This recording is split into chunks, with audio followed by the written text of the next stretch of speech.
ഏതൊരാഘോഷത്തിൻ്റെയും മാറ്റുകൂട്ടുന്ന ഒന്നാണ് സംഗീതം. നമ്മുടെ ക്രിസ്തുമസ് ന്യൂ ഇയർ ആഘോഷങ്ങൾ കുറച്ചുകൂടെ കളർഫുൾ ആകാൻ വേണ്ടിയിട്ട് രണ്ടുപേരും ഇവിടെ എത്തിയിട്ടുണ്ട്. കീബോർഡ് ആർട്ടിസ്റ്റ് ടോം പാല, പിന്നെ സിംഗർ ഏബിൾ തോമസ്. രണ്ടുപേർക്കും സ്വാഗതം. ഞാൻ ചെറിയൊരു ഇൻട്രോ കൊടുത്തായിരുന്നു. ഒരാൾ കീബോർഡ് ആർട്ടിസ്റ്റാണ്, ഒരാൾ സിംഗറാണ്. കുറച്ചുകൂടെ കൂടുതലായിട്ട് പ്രേക്ഷകർക്ക് പരിചയപ്പെടുത്താമോ? സ്വന്തമായിട്ട് പരിചയപ്പെടുത്താമോ? എൻ്റെ പേര് ടോം പാല അറിയപ്പെടുന്നു.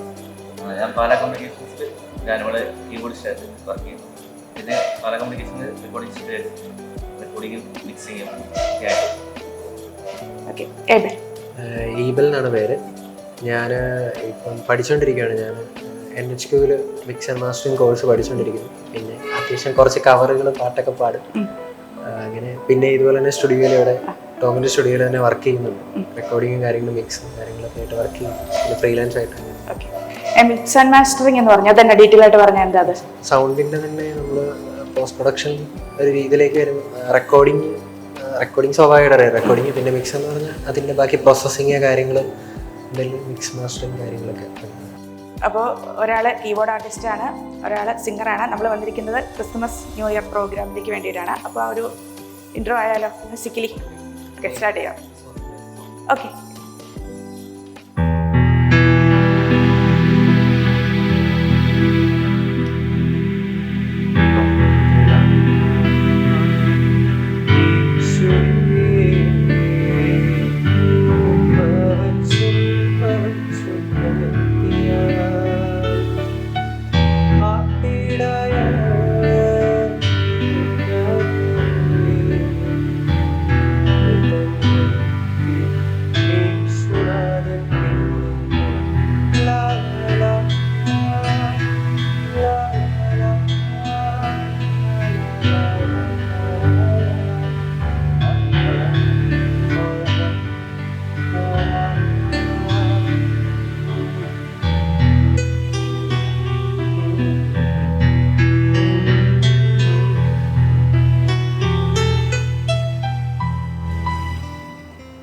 ഓക്കെ.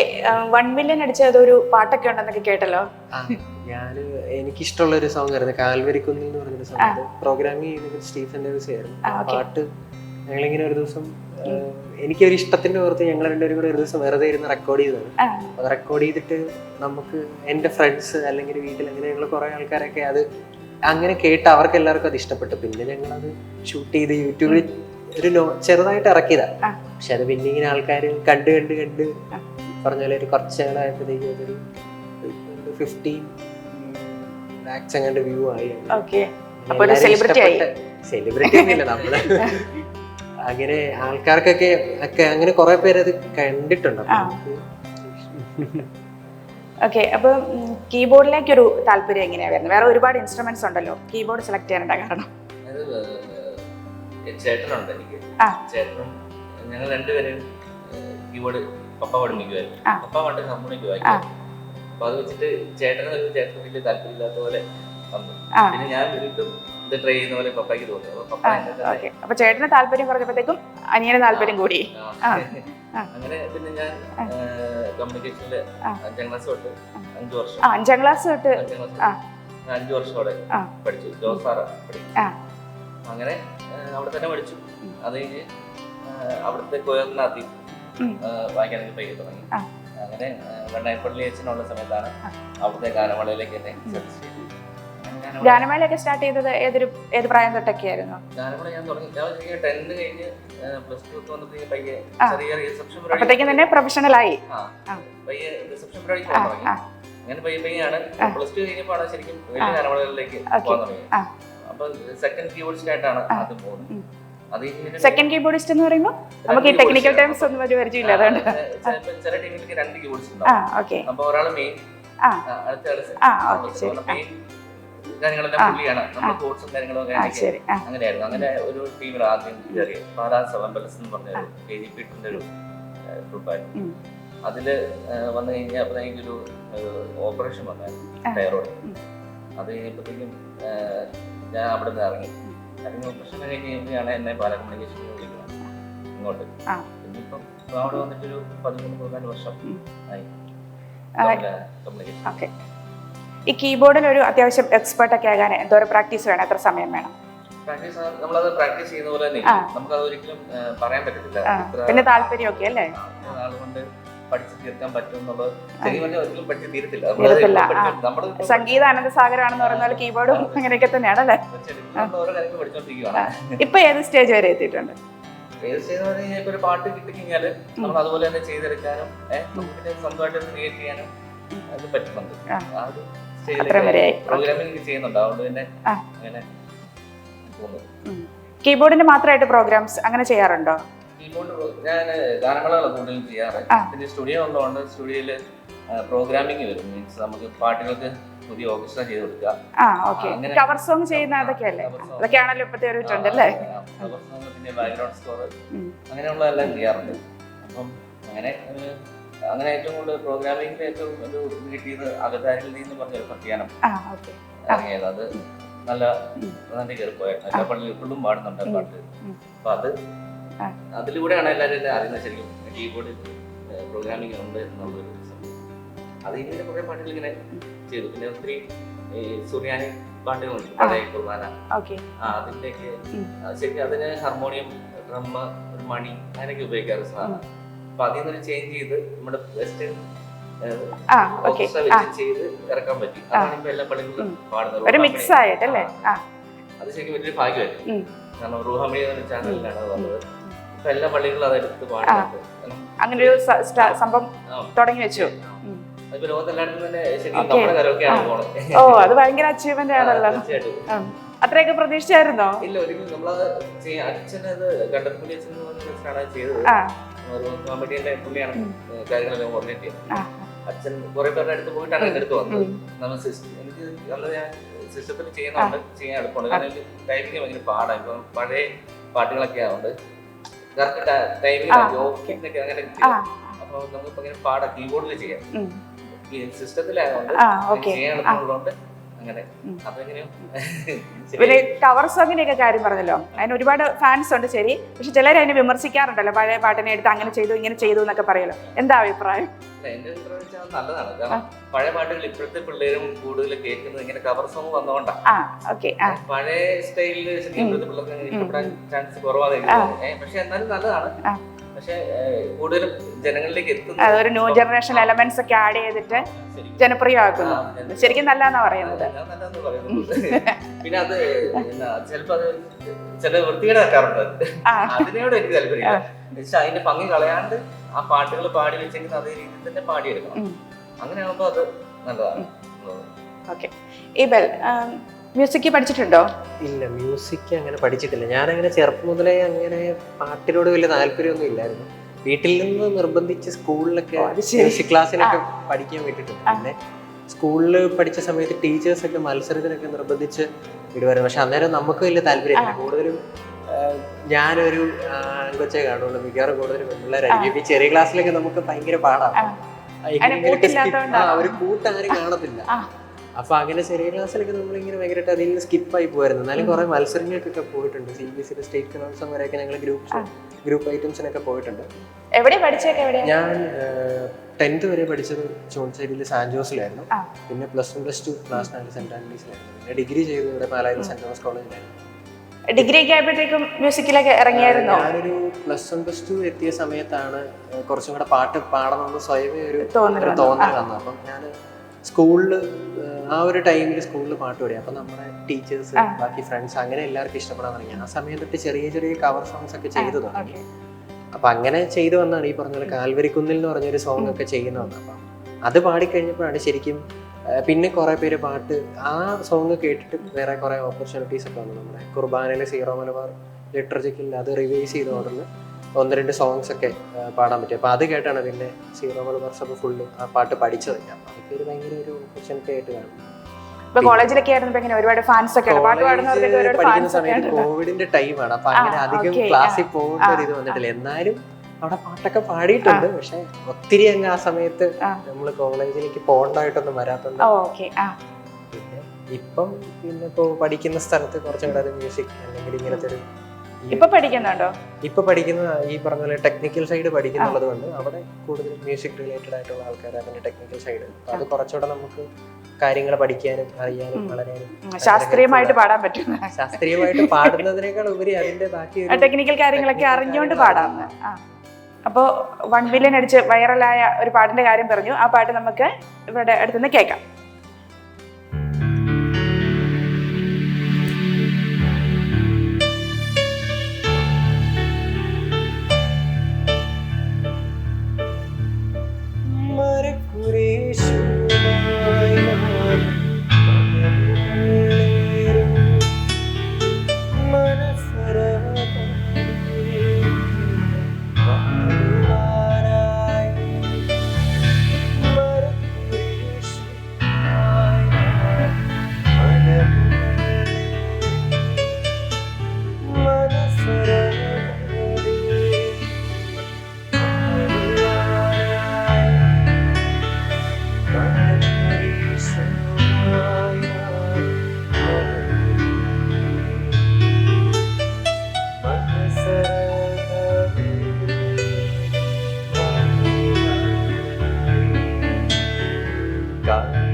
അപ്പോൾ കീബോർഡ് ആർട്ടിസ്റ്റ് എന്നൊക്കെ പറയുമ്പോൾ നമുക്ക് എല്ലാവർക്കും അറിയാവുന്ന ഒരാള് സ്റ്റീഫൻ ഡേവ്സി.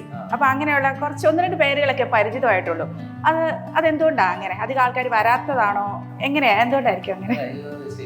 കൂടുതലും അറിയപ്പെട്ട് തുടങ്ങിയത് ഈ ഗിത്താർ ഇൻസ്ട്രുമെന്റ് മുമ്പോട്ട് വന്നപ്പോഴാണ് കൂടുതലും പുതിയൊരു ഇൻസ്ട്രുമെന്റ് ആയിട്ട് ഒരാള് മുമ്പിലേക്ക് വരുമ്പോഴത്തേക്കും ആർക്കായാലും പിന്നെ പുള്ളിയുടെ പ്ലേയിങ് അസാധ്യമാണ്.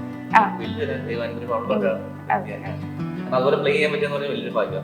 കാരണം പിന്നെ പുള്ളിയുടെ കളിക്കച്ചവനം ഉണ്ടല്ലോ, ഭയങ്കരമായിട്ട് പ്രാക്ടീസ് ചെയ്ത് ആ ഒരു ടാലന്റ് എത്തണമെങ്കിൽ ഭയങ്കരമായിട്ട് പ്രാക്ടീസ് ചെയ്യും.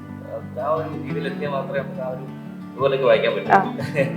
ആരാണ് ഇൻസ്പിറേഷൻ ഒക്കെ? ആരാ ഈ ഒരു ഇതിലേക്ക് വരാനായിട്ട്? സെലിബ്രിറ്റി ആയിട്ടും ഒക്കെ ഇൻസ്പിറേഷൻ ഇവർക്ക് തന്നെയാണ് നമ്മുടെ മുമ്പിലുള്ള ഇവർക്ക് തന്നെയാണല്ലോ നമുക്ക് കാണാൻ പറ്റുന്നത്. പിന്നെ ഞാൻ പ്രോഗ്രാം ഒക്കെ ഭയങ്കര അറേഞ്ച്ഡ് ആണ്, അതൊക്കെ കൂടുതലായിട്ട് കാണുന്നത്. ഏത് ടൈപ്പ് മ്യൂസിക് ഒക്കെയാണ് പ്ലേ ചെയ്യാനൊക്കെ ഇഷ്ടമുള്ളത്? എനിക്ക് അങ്ങനെ എനിക്ക് എല്ലാം തന്നെ ഇഷ്ടമാണ്. കാരണം എല്ലാ ടൈപ്പും ചെയ്യാൻ പറ്റുക എന്നുള്ളതാണ് അതാണ് ഞാൻ കൂടുതൽ ശ്രദ്ധിക്കുന്നത്. ഇപ്പൊ ഒരു പാട്ട് ഒരു പ്രോഗ്രാമിംഗ് ചെയ്ത് കഴിഞ്ഞാൽ അതേ ഇൻസ്ട്രുമെന്റുകൾ വരാതെ വേറെ ചേഞ്ചിലേക്ക് കൊണ്ടുവന്ന് ചെയ്യാനോ അത് ഞാൻ പരമാവധി നോക്കാറുണ്ട്. അതായത് നമ്മുടേതായ ഒരു എലിമെന്റ് ആഡ് ചെയ്തിട്ട് അത് മാത്രമല്ല നമ്മൾ ഉപയോഗിച്ച ടോണുകൾ തന്നെ വീണ്ടും വീണ്ടും ഉപയോഗിക്കാതെ മാറ്റി മാറ്റി അങ്ങനെ എടുക്കാൻ ശ്രമിക്കാറുണ്ട്. അങ്ങനെ ചെയ്യുമ്പോൾ ഒരു അക്സെപ്റ്റൻസിനെ കുറിച്ചൊരു ടെൻഷൻ ഉണ്ടാകാറുണ്ടോ? സ്വീകരിക്കുവോ? ഈ കഴിഞ്ഞ ദിവസം ഒരു ക്രിസ്മസിന്റെ കരോൾഗാനം ഇറങ്ങിയായിരുന്നു. അതിപ്പോ ഒരു 70,000 വ്യൂസ് എല്ലാം വൈറലാണല്ലേ? അപ്പം അത് ശരിക്കും ഞാനൊരു പ്രോഗ്രാമിംഗ് ചെയ്ത് ഞാൻ പ്രൊഡ്യൂസർക്ക് അയച്ചു. അപ്പൊ പ്രൊഡ്യൂസർക്ക് എനിക്ക് ഇഷ്ടപ്പെട്ടു. ടോമിൻ ചെറുപള്ളി എന്ന് പറഞ്ഞ ആളാണ്. അപ്പൊ പുള്ളി ആദ്യം ടോമി തന്നിട്ടുണ്ടാ.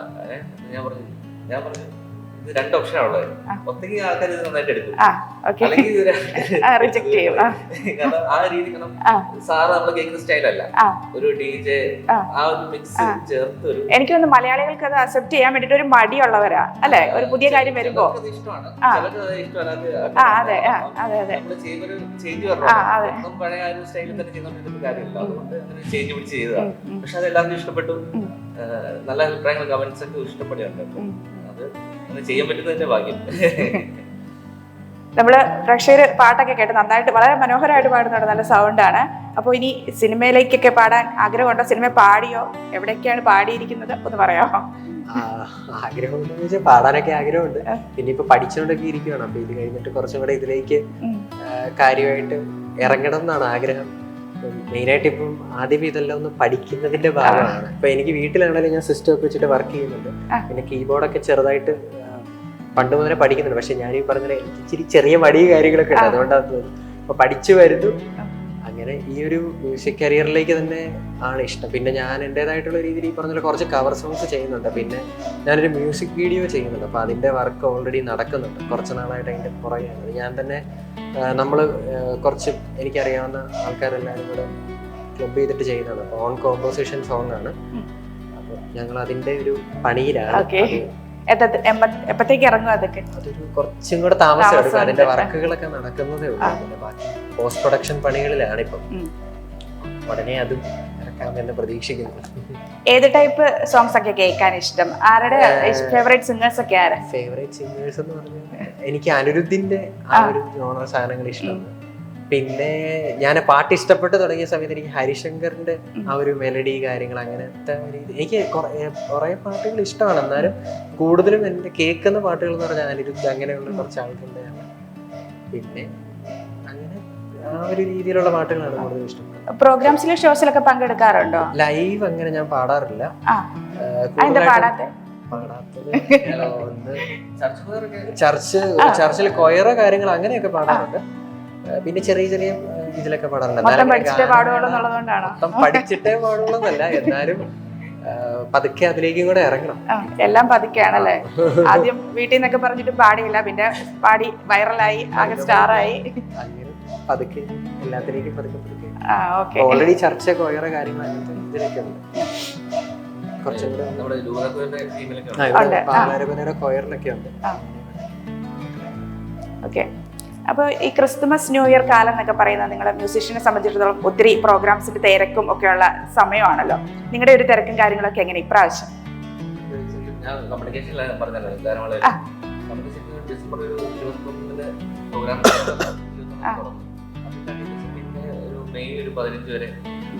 തിരക്കാണ്. ശരിക്കും നമുക്ക് ഈസ്റ്റർ ക്രിസ്മസ് ആഘോഷിക്കാനുള്ള സമയം ചില വർഷങ്ങളിലേ കിട്ടുള്ളൂ. ചില വർഷങ്ങളൊക്കെ നമുക്ക് അടുത്തായിരിക്കും പ്രോഗ്രാം.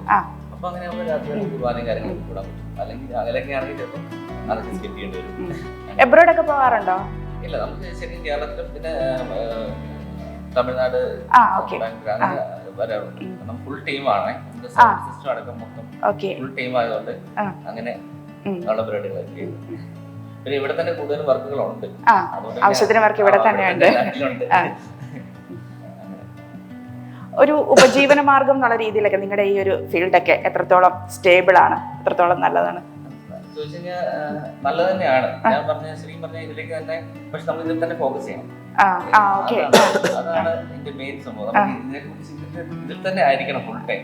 എന്നാലും നമുക്ക് ഇതിൽ നിന്ന് ഏർണിങ്സും നമുക്ക് ജീവിക്കാനുള്ള. അങ്ങനെ ചിന്തിക്കുന്നവരുണ്ടല്ലോ, ഇതിലൊക്കെ കൊണ്ടൊക്കെ എങ്ങനെ ജീവിക്കും എന്ന് തന്നെ ചിന്തിക്കുന്ന ആൾക്കാരുണ്ടാവുമല്ലോ. അവരുടെ ഒരു അവർക്കുള്ള ഒരു ഉത്തരവായിട്ട്. പിന്നെ കഷ്ടപ്പാടാണ്. നൈറ്റ് ഒക്കെ നൈറ്റ് എന്ന് പറഞ്ഞ ഞാൻ പ്രോഗ്രാം പറഞ്ഞല്ലോ 21 തൊട്ട് എല്ലാ ദിവസവും നൈറ്റാണ് പ്രോഗ്രാം. പിന്നെ നമുക്കൊരു അവധി കിട്ടുന്ന ദുഃഖ വെള്ളിയാഴ്ച അവധി നമുക്ക് പറയും.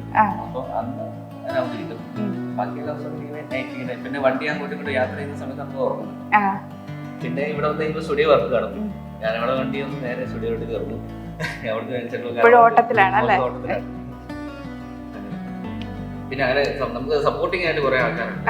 മീൻസ് നമുക്കത് മുമ്പോട്ട് കൊണ്ടുപോകാൻ വേണ്ടി, നമ്മള് തളർന്നു പോകാതെയൊക്കെ നിർത്താനായിട്ട് ഇവിടെ ഇവരൊക്കെ ഉണ്ട്. ഇവരൊക്കെ ഫുൾ ടൈം നമ്മളോട് സപ്പോർട്ട് ചെയ്തിരിക്കുന്നത്. ഇൻസ്ട്രുമെന്റ്സ് എന്തെങ്കിലും പഠിക്കണം എന്നൊക്കെ ഇല്ലേ? ഇതുപോലെ ഇൻസ്ട്രുമെന്റ്സ് കീബോർഡ് ഞാൻ ചെറുപ്പത്തിലെ പഠിച്ചിട്ടുണ്ട്. പിന്നെ അതങ്ങ് കംപ്ലീറ്റ് ചെയ്യാൻ പറ്റിയിട്ടില്ല. ഇപ്പോഴും പ്രാക്ടീസ് ചെയ്യുന്നുണ്ട്. എന്നാലും പറഞ്ഞ ഫുൾ ടൈം ഇതിലേക്ക് ഇരിക്കാത്തത് കൊണ്ട് അതിന്റെ ഫുൾ ടൈം വന്നാലേ കാര്യമുള്ളെന്ന് പറയുന്നത്. എന്റെ ചെറിയ ചെറിയ മടിയും കാര്യങ്ങളൊക്കെ കാരണമാണ്. ഇന്നത്തെ കാലത്ത് ഒരുപാട് അവസരങ്ങളുണ്ടല്ലോ, സോഷ്യൽ മീഡിയ വഴിയാണെങ്കിലും ഒക്കെ. പണ്ടത്തെ പോലെ അല്ലല്ലോ. ഇപ്പാണ് നമ്മളൊക്കെ കയറി വരുന്ന സമയത്ത് ഞാനൊക്കെ 10ാം ക്ലാസ്സിൽ വരുന്ന സമയത്ത് കമ്മ്യൂണിക്കേഷൻ സ്റ്റുഡിയോ ഉണ്ട്. ഒന്ന് പോർട്സ് എന്ന് പറഞ്ഞ വേറെ ആളാണ്. അപ്പൊ നമുക്ക് സ്റ്റുഡിയോയിൽ കയറാനായിട്ട് കൊതിയാണ്. നമുക്കവിടെ ആരും കയറ്റിയിരുന്നെങ്കിലും നമ്മൾ ആഗ്രഹിച്ചിരിക്കുന്നത്. അപ്പം അത് നമുക്ക് യൂസ് ചെയ്യാൻ ഇപ്പോഴത്തെ അങ്ങനെ കാണുന്നില്ല. മീൻസ് അത് അവർക്കൊരു ഇതുപോലെ തന്നെ. അതെ അതെ. നേരത്തെ എന്ന് പറഞ്ഞാൽ ഇങ്ങനെ ഒരു ഇതില്ല. നമുക്ക് ഇപ്പോഴാണെങ്കിൽ നമുക്ക് തന്നെ റെക്കോർഡ് ചെയ്ത് സോഷ്യൽ മീഡിയയിൽ ഇട്ട് കഴിഞ്ഞാൽ തന്നെ സൗകര്യങ്ങൾ ഒരുപാട് നമുക്ക് തന്നെ സെറ്റ് ചെയ്യാനുള്ള കേസുള്ളൂ. വീട്ടിൽ തന്നെ വേണമെങ്കിൽ സെറ്റ് ചെയ്യാൻ പറ്റും. അങ്ങനെയല്ലോ നമുക്ക് സ്റ്റുഡിയോസിൽ പോയി പാട്ട് പാടാൻ പറ്റുള്ളൂ. ഇങ്ങനെ നമുക്ക് വേണ്ടത് ചെയ്യാൻ പറ്റുള്ളൂ. അങ്ങനെ കുറെ ലിമിറ്റേഷൻസ് അന്നുണ്ടായിരുന്നു. പക്ഷെ ഇന്നിപ്പം നമുക്ക് വീട്ടിൽ ഇരുന്ന് തന്നെ ചെയ്യാനുള്ള സംഭവം. ഇനിയിപ്പോ ഇനി അപ്ഡേഷൻ ആയിട്ട് AI ഒക്കെ വരുന്നുണ്ട്. അതെ, അതൊരു ഭീഷണിയാന്ന് പറയുന്നവരല്ലോ, അതേ പറ്റി എന്നാ പറയുന്നത്? ഭീഷണിയാണ്. പേടിയുണ്ടോ? പേടിയുണ്ട്, പേടിക്കാണ്ടിരിക്കുന്നു. എന്നാലും ഒരു ഹ്യൂമൻ ഇമോഷൻ കംപ്ലീറ്റ്ലി കൺവേ ചെയ്യാൻ പറ്റില്ലായിരിക്കും. നോക്കിയിട്ട് അത് ഒരു വശത്ത് വെച്ച് നോക്കുമ്പോൾ നല്ലതാണ്. അതിൽ നിന്നും നമുക്ക് കുറച്ച് കാര്യങ്ങൾ പഠിക്കാനും പറ്റും. അത് ക്രിയേറ്റ് ചെയ്യുന്ന രീതിയിൽ നമുക്ക് നമ്മുടെ വർക്കിലേക്ക് ആഡ് ചെയ്യാൻ പറ്റും. അങ്ങനെ മുമ്പോട്ട് നോക്കുന്നെങ്കിൽ അതും നല്ലതാണ്. നമ്മുടെ വർക്ക് കുറച്ചും കൂടെ ഫാസ്റ്റ് ആക്കാൻ ടെക്നോളജി സഹായിക്കുന്നു. ഇപ്പൊ ഒരു പാട്ടിനെ കൊടുത്തു കഴിഞ്ഞാൽ ഐഡിയാസ് നമുക്ക് ഇങ്ങോട്ട് കിട്ടും. അത് നമുക്ക് വെച്ചിട്ട് നമ്മുടേതായ രീതിയിലോട് കൂട്ടി നല്ലൊരു സാധനമാക്കി എടുക്കാം. അപ്പൊ ഇതൊക്കെ നല്ല രീതിയിലാണെങ്കിൽ അങ്ങനെ അല്ലേ? നല്ല രീതിക്ക് നല്ല രീതി. അതെ. അല്ല, ഇപ്പൊ പറഞ്ഞിപ്പോ ഒരുപാട് അവസരങ്ങൾ നമുക്ക് കിട്ടും. നമുക്ക് സ്വന്തമായിട്ടാണെങ്കിലും വീഡിയോസ് പോസ്റ്റ് ചെയ്ത് അങ്ങനെ അവസരങ്ങൾ കിട്ടും. അതിപ്പോ കോമ്പറ്റീഷൻ ഒരുപാട് കൂടാനും ഇടയാക്കുന്ന കാര്യമല്ലേ? അപ്പൊ അതിനെയൊക്കെ എങ്ങനെയാ ഫീൽഡിൽ നിൽക്കാൻ, എന്താ ലൈവായിട്ട് നിൽക്കാൻ എന്താ ചെയ്യുന്നത്?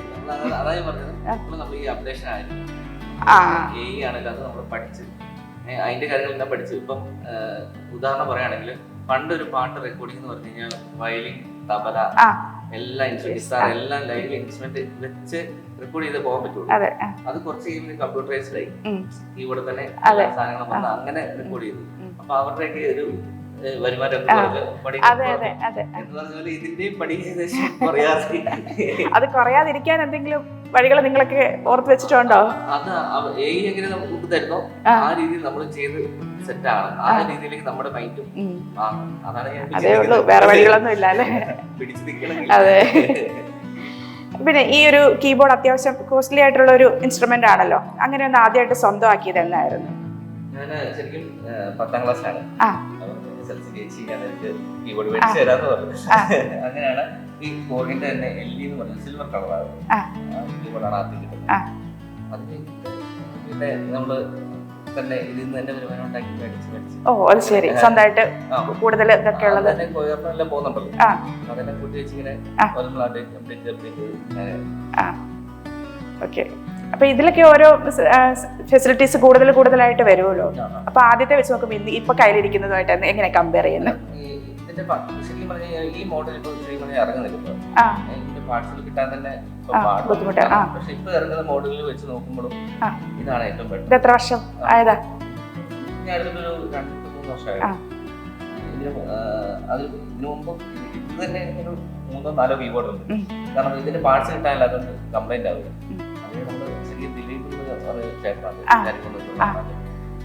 തന്നെ എന്റെ ഒരു 4-5 കീബോർഡ് ഇരിപ്പുണ്ട്. നന്നാക്കാൻ കൊടുത്തൊന്നും വാങ്ങിച്ചിട്ടില്ലെന്നാണോ പറഞ്ഞായിരുന്നേ? പക്ഷെ നമുക്ക് ഫ്രണ്ട്ലി ആണേ, നമുക്ക് സീക്വൻസ് ചെയ്യാനാണെങ്കിലും പെട്ടെന്ന് കാര്യങ്ങൾ ചെയ്യാൻ പറ്റും. പക്ഷെ പുതിയ കീബോർഡുകളിൽ അത് ഇച്ചിരി പണിയാണ്. നമ്മളൊരു സിസ്റ്റം ഉപയോഗിച്ചിട്ട് വേറെ സിസ്റ്റത്തിലേക്ക് മാറുമ്പോൾ ചിലപ്പോൾ അതായിരിക്കാം. പക്ഷെ എനിക്ക് കംഫർട്ടബിൾ ഇതാണ്.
ഓക്കെ, ഫാമിലിയെ കുറിച്ചൊക്കെ ഒന്ന് പറയാവോ?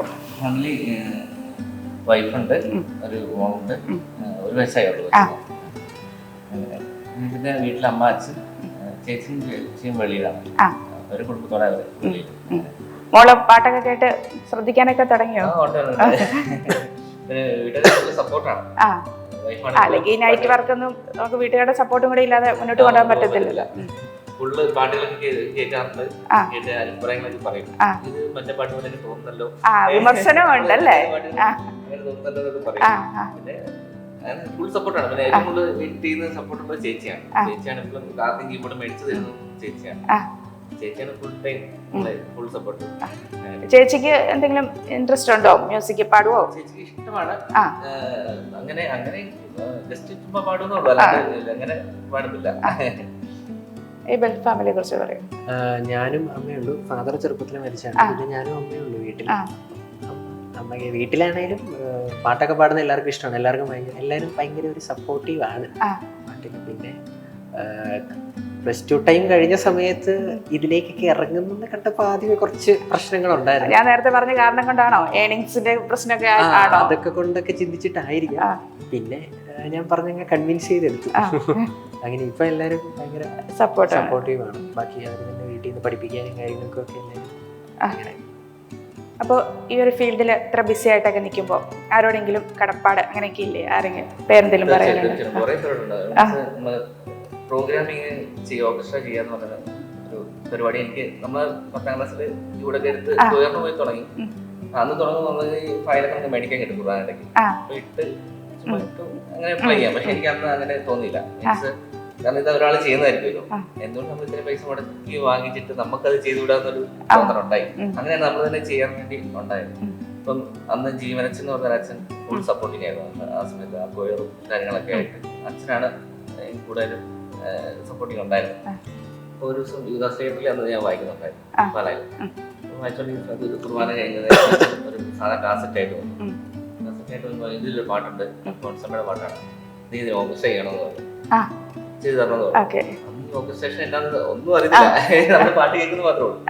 അന്ന് പിന്നെ ചെയ്തു. പക്ഷെ അത് ഇഷ്ടപ്പെട്ടു. പക്ഷെ അതൊരാണെങ്കിൽ എന്റെ ഭാഗ്യമായിരുന്നു. കാരണം അതിന്റെ ഫ്ലൂട്ട് വായിച്ചേക്കുന്ന ജോസി ചേട്ടനൊക്കെ ആലപ്പുഴ ഫിലിമിലൊക്കെ വായിക്കുന്ന ആർട്ടിസ്റ്റുകളൊക്കെ ആണ് ഫ്ലൂട്ടും ബേസ് ഗിറ്റാറും ദുഃഖം സെക്ഷനൊക്കെ അവരാണ് വായിക്കുന്നത്. അപ്പം അതന്ന് ചെയ്ത് കഴിയുമ്പോഴേ എനിക്കും കൊള്ളാന്ന് നമുക്ക് തന്നെ തോന്നുമല്ലോ. അങ്ങനെ തോന്നി. അങ്ങനെ ആ അച്ഛനാണ് ആദ്യം എനിക്കൊരു എൻട്രി തരുന്നത്. അത് കഴിഞ്ഞിട്ടുണ്ടെങ്കിൽ അച്ഛന്റെ വർക്കുകൾ കുറെ, അച്ഛന്റെ വർക്കുകളെല്ലാം തന്നെ പിന്നെ ഫുള്ള് ഞാൻ തന്നെ. അങ്ങനെ ഫുള്ള് CD, അങ്ങനെ അന്ന് CD ഇറക്കാൻ സമയമാണ്. അപ്പൊ 12 പാട്ടൊക്കെ ഫുള്ള് എനിക്ക് തന്നെ അങ്ങനെ വന്നിട്ടുണ്ടായിരിക്കും. അപ്പൊ അങ്ങനെ ചെയ്താണ് ഇതിലേക്ക് വന്നത്. അച്ഛനെ ഇപ്പൊ ഒരിക്കലും വെക്കാൻ പറ്റില്ല. അതുപോലെ തന്നെ വെണ്ണായപ്പള്ളിയച്ഛനാണ് എന്നെ ഗാനമേളയിലേക്ക് വിളിക്കുന്നത്. അപ്പം അച്ഛൻ മരിച്ചുപോയി. അപ്പം അച്ഛൻ്റെ ഒരു 3 പാട്ടുകളുണ്ട്. ഒന്ന് ചിത്ര ചേച്ചി പാടാൻ വേണ്ടി വെച്ചേക്കുന്ന ഒരു പാട്ട്, പിന്നെ വേറെ 2 പാട്ടുകൾ ഇരിപ്പുണ്ട്. അത് ശരിക്കും പറഞ്ഞാൽ ഇതുവരെ ഇറക്കിയിട്ടില്ല. അച്ഛന്റെ വലിയൊരു ആഗ്രഹമാണ്. അത് ഇറക്കാനായിട്ട് എന്തെങ്കിലും പ്ലാൻ അങ്ങനെ ഉണ്ടോ? അത് അതിന്റെ ചിത്രചേച്ചിയായിട്ട് കണക്ട് ചെയ്യാൻ പറ്റില്ല. ചിത്രചേച്ചിയെ കൊണ്ട് തന്നെ പാടിക്കാൻ വേണ്ടിയിട്ടാണ് ചിത്രചേച്ചി പാടുള്ളൂ. കാരണം അതിന്റെ ഫയൽ എന്റെ വേറെ കയ്യിലില്ല. പക്ഷെ ഇത് ഔട്ടായിട്ടുണ്ട്. മീൻസ് നമ്മൾ ചുമ്മാ റഫ് പാടിയിട്ട് അച്ഛന്റെ അയച്ചു കൊടുത്തായിരുന്നു, ഒരാളെ കൊണ്ട് പാടിച്ചു. അപ്പൊ അത് പല സോഷ്യൽ മീഡിയയോട് കയറി പോയിട്ടുണ്ട്. പക്ഷെ ഇത് അച്ഛന്റെ ആഗ്രഹം അതെങ്ങനെയും ചെയ്യണം, എന്തെങ്കിലും ഒരു ദിവസം ദൈവം കൊണ്ടു തരും ആ ഒരു വിശ്വാസത്തിൽ. അങ്ങനെ അത് ഫുള്ള് വർക്ക് കംപ്ലീറ്റ് കഴിഞ്ഞു. ഓർക്കസ്ട്ര എല്ലാം കഴിഞ്ഞു. ഇനി പാടി ലൈവ് കൊണ്ട് എടുത്ത് ചെയ്താൽ ചെയ്തതിൽ ഏറ്റവും ഇഷ്ടപ്പെട്ട വർക്ക് ഏതാന്ന് ചോദിച്ചാൽ എന്നാ പറയാ? ഏറ്റവും ഇഷ്ടപ്പെട്ട വർക്ക് എന്ന് ചോദിച്ചു കഴിഞ്ഞാൽ ശരിക്കും അകതാരിൽ നീയാണ് ഏറ്റവും ഇഷ്ടപ്പെട്ട വർക്ക്. കാരണം എല്ലാവർക്കും അതാണ് ഏറ്റവും കൂടുതൽ ഇഷ്ടം. അത് ഫുള്ള് ലൈവ് ഇൻസ്ട്രുമെന്റ് വായിക്കാൻ പറ്റി. 4 വയലിൻ, പിന്നെ ബേസിക് ഗിത്താറൊക്കെ, തബല, വീണ, എല്ലാ ഇൻസ്ട്രുമെന്റും തന്നെ ലൈവ് ഉണ്ടായിരുന്നു. അപ്പം ശരിക്കും അത് ശരിക്കും കമ്പ്യൂട്ടർ അല്ല ചെയ്യണം. അന്ന് കീബോർഡ് തന്നെ ചെയ്തത്. കീബോർഡ് ഫുള്ള് ചെയ്തു. അതിന്റെ ഋതോടക്കം എങ്ങനെ പോകണം എന്നൊക്കെ ഫുള്ള് ചെയ്തിട്ട് അത് സ്റ്റുഡിയോയിൽ കൊണ്ടുപോയി എന്നിട്ട് അവരെ കൊണ്ട് അങ്ങനെ തന്നെ വായിപ്പിച്ച് അങ്ങനെ എടുക്കുക. പക്ഷെ നല്ല എക്സ്പീരിയൻസ് ആയിരുന്നു. കാരണം ഒരു 1.5 ആഴ്ച എറണാകുളത്തെ സ്റ്റുഡിയോയിൽ തന്നെയായിരുന്നു. കാരണം ഒരേ സമയം തന്നെ 3 സ്റ്റുഡിയോ ബുക്ക് ചെയ്തിട്ടുണ്ട്. ഒരിടത്ത് വയലിനെടുക്കുന്നു, ഫ്ലൂട്ട് എടുക്കുന്നു. പക്ഷെ നല്ല എക്സ്പീരിയൻസ് ആണ്. നമ്മളിങ്ങനെ ബിസി ഓടി നടക്കും.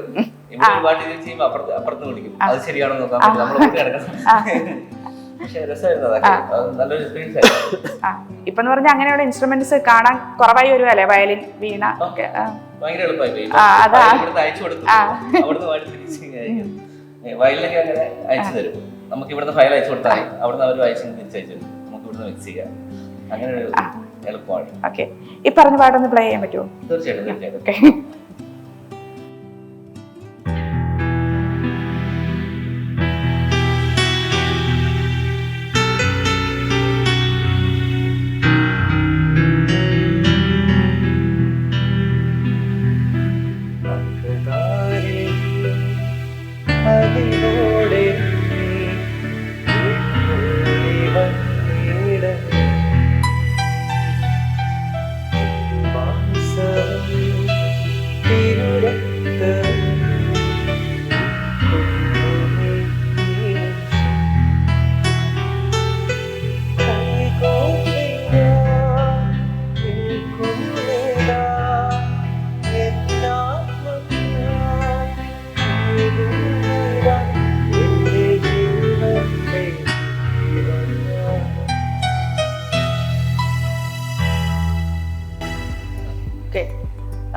സിംഗർ ആകുമ്പോൾ സൗണ്ട് പോകാതിരിക്കാനൊക്കെയുള്ള ടിപ്സും കാര്യങ്ങളൊക്കെ അങ്ങനെയൊക്കെ നോക്കാറൊക്കെ ഉണ്ടോ?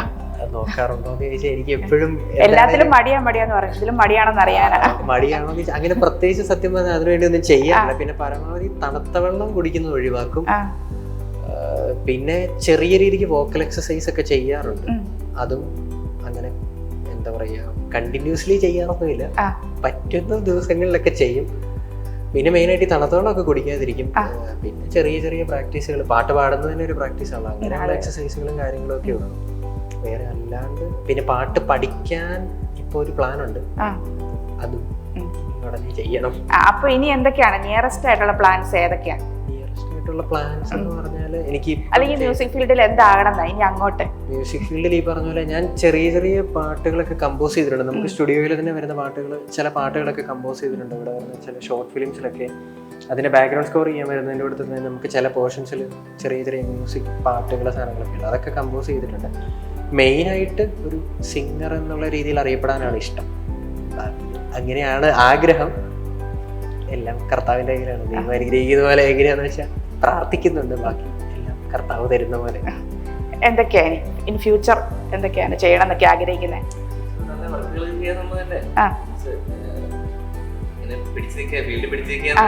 പിടിച്ചു നിൽക്കാന്നുള്ളതാണ് മെയിൻ. അതിനുവേണ്ടി എന്തൊക്കെ ചെയ്യാൻ പറ്റുമോ അതൊക്കെ നമ്മൾ പഠിക്കണം. ഇപ്പം മിക്സിംഗ് ആണ്, നമ്മളോട് മിക്സിംഗ് എല്ലാം ചെയ്യണം. അത് വീണ്ടും ഇപ്പൊ പഠിക്കാൻ പോയതുകൊണ്ട് ഞാൻ വേണ്ടി ചോദിച്ചാൽ അങ്ങോട്ടും ഇങ്ങോട്ടും ടിപ്സ് ഒക്കെ കൊടുക്കാം അല്ലേ? ഞാൻ ഇപ്പൊ പഠിക്കാൻ പോകുന്ന കാര്യം പറയുമ്പോൾ എല്ലാ ദിവസവും പോകുമ്പോൾ എനിക്ക് പറഞ്ഞു തരണം. എന്നാ നിങ്ങളുടെ ഫ്രണ്ട്ഷിപ്പ് ഒന്ന് വിശദമായിട്ടൊന്ന് പറഞ്ഞേ. രണ്ടുപേരും ഒന്നിച്ചാണ് ഇവിടെ വന്നത്. ശരിക്കൊരു സംഭവമാണ് അത്. എങ്ങനെയാ നിങ്ങൾ പരിചയപ്പെട്ടത്? ഞാൻ എൻ്റെ ഒരു സോങ് റെക്കോർഡ് ചെയ്യാൻ വേണ്ടിയിട്ട് ഞങ്ങൾ സ്റ്റുഡിയോയിൽ ചെന്ന് അങ്ങനെ പരിചയപ്പെട്ടതാണ്. അത് കഴിഞ്ഞിട്ട് അതൊക്കെ ഒരു കോവിഡ് ടൈം എന്ന് വെച്ചാൽ ആ സമയത്തൊക്കെ ഈ പറഞ്ഞ പരിപാടികൾ ഗാനമേള ടോമാണല് സ്റ്റുഡിയോയിലുണ്ട്.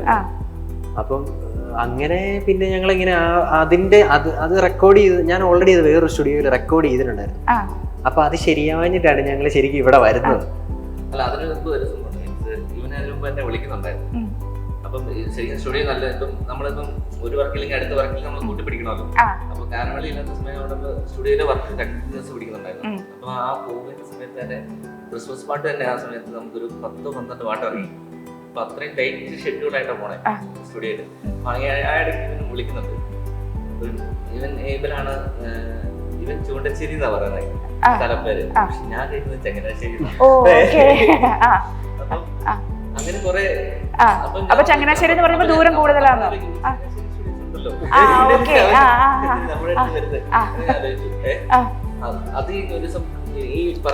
ഈ ഒരു വർക്കുമായിട്ട് ചെന്നു. അത് ശരിക്കും പറഞ്ഞാൽ വേറെ കുറച്ച് ലാംഗ്വേജസ് ഒക്കെ ഉണ്ട്. അപ്പൊ അതിന്റെ ഓൾറെഡി 1-2 ലാംഗ്വേജ് റെക്കോർഡ് ചെയ്തു. അത് എറണാകുളത്തൊക്കെ ചെയ്തു. അത് കഴിഞ്ഞിട്ട് ബാക്കി ലാംഗ്വേജുകൾ റെക്കോർഡ് ചെയ്യാൻ വേണ്ടിയിട്ടാണ് ഇവിടെ വരുന്നത്. ഇവിടെ വന്ന് കഴിഞ്ഞപ്പോഴാണ് മറ്റേത് കേട്ട് കഴിഞ്ഞപ്പോഴത്തേക്ക് നമുക്ക് ഇതിനകത്ത് കുറച്ചും കൂടെ ബെറ്റർ ആക്കി പാടാം, അല്ലെങ്കിൽ ഇതിനകത്ത് കുറെ കാര്യങ്ങൾ ചെയ്യാം എന്നൊക്കെ ഇങ്ങനെ ടോം പറയുന്നത്. അപ്പം ഞങ്ങൾ പിന്നെ അതിൻ്റെ കുറേ ഡിസ്കഷൻസും കാര്യങ്ങളൊക്കെ ആയിട്ട് ഫോണൊക്കെ വിളിക്കാറുണ്ടായിരുന്നു. പിന്നെ ഇങ്ങനെ നമുക്ക് പാട്ട് പാടുന്നതൊക്കെ താല്പര്യമായതുകൊണ്ട് അതിൽ കുറേ കാര്യങ്ങളൊക്കെ ചോദിച്ചറിയാനും അങ്ങനെയൊക്കെ കണ്ടിന്യൂസ്ലി വിളിക്കുകയും പിന്നെ വേറെ കുറച്ച് കവർ സോങ്സ് ഒക്കെ ചെയ്യാൻ, അങ്ങനെയാണ് ഈ കാൽവരിക്കുന്നിൽ എന്ന് പറഞ്ഞ സോങ് ഒക്കെ റെക്കോർഡ് ചെയ്യുന്നത്.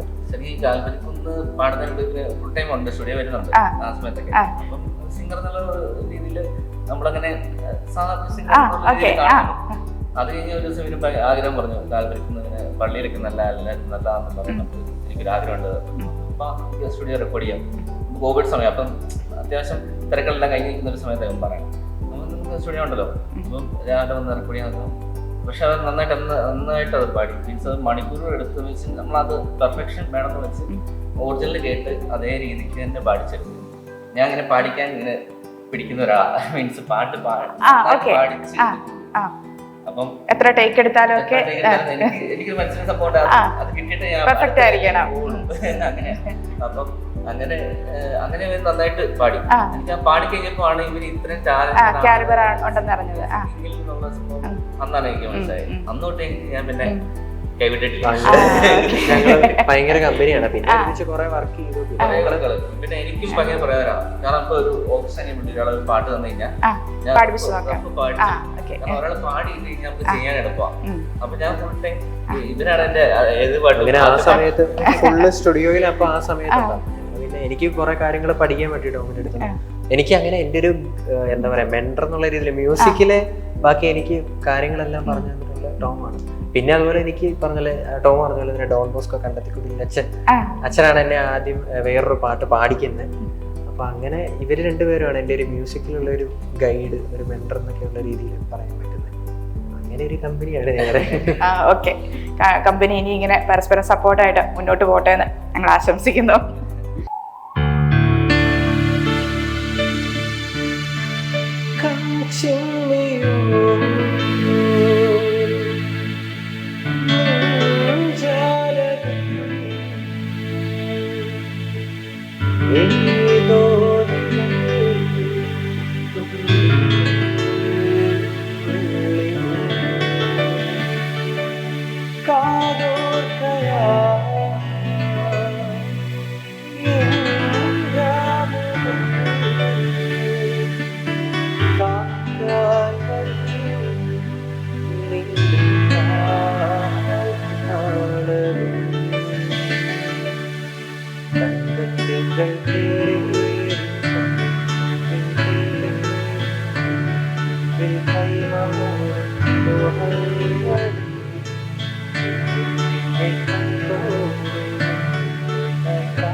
അപ്പോൾ ഇത്രയും തിരക്കുള്ള ഒരു സമയത്തും ഋഷിക്ക് വേണ്ടിയിട്ട് ഇത്ര സമയം സ്പെൻഡ് ചെയ്തതിൽ ഒരുപാട് താങ്ക്സ് ഉണ്ട്. രണ്ടുപേർക്കും ഒരുപാട് ഉയർച്ച ഉണ്ടാകട്ടെ എന്ന് ആശംസിക്കുകയാണ്.